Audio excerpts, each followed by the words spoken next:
Hello, everybody. It is, what is it? It's 8 o'clock in the morning in Ottawa. It's 2 o'clock in Oslo, and it's 9 o'clock in the evening in Osaka. Here we are then on Monday, the 21st of September, 2020, and the headlines going to press today. At the top of the page there, we can see a very, very grumpy man, but we'll come back to him in a minute. First one that hit the wires on a Friday. That was I suppose, late Friday. Don't let people know about it or let people mull it over the weekend. The FAA's announced its policy, the type certification of certain unmanned aircraft, and have a read of that. Lots of people getting their voices heard, but not particularly the small UAS community. It's the money that, funny enough, is getting its voice heard. Funny old thing. Who would have thought of it?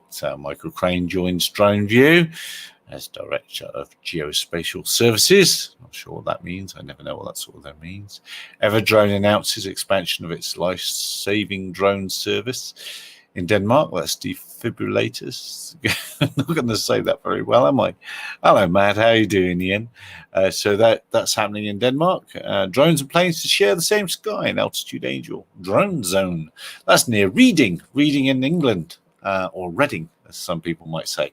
And we're going to have Richard on the show at 2100 GMT tomorrow to tell us more about that, or a little bit more, as much as he can. He is a little bit restricted as to what he can say about that trial.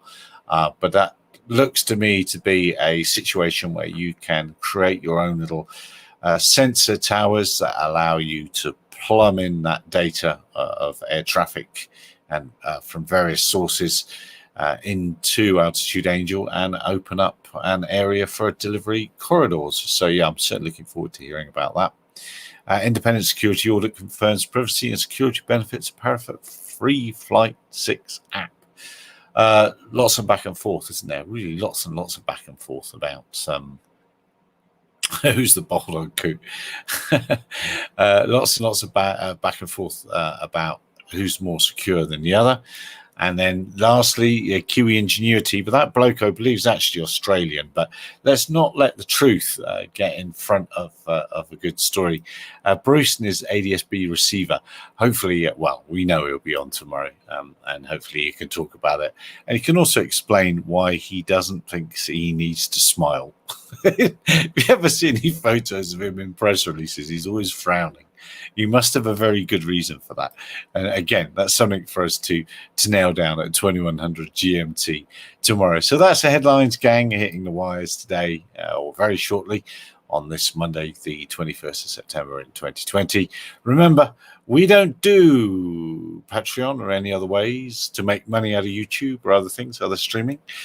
So if there's any stories that you've enjoyed today, then please share it via your socials. I would appreciate that very much indeed. Wear a mask, wash your hands, stay safe. See you at 2100, including Ian, tomorrow for our Drone and Sundries chat of nonsense. And I'll be back here at a similar sort of time with the daily headlines. Cheers for now. That was a bad ending, a bad ending. Cheers all.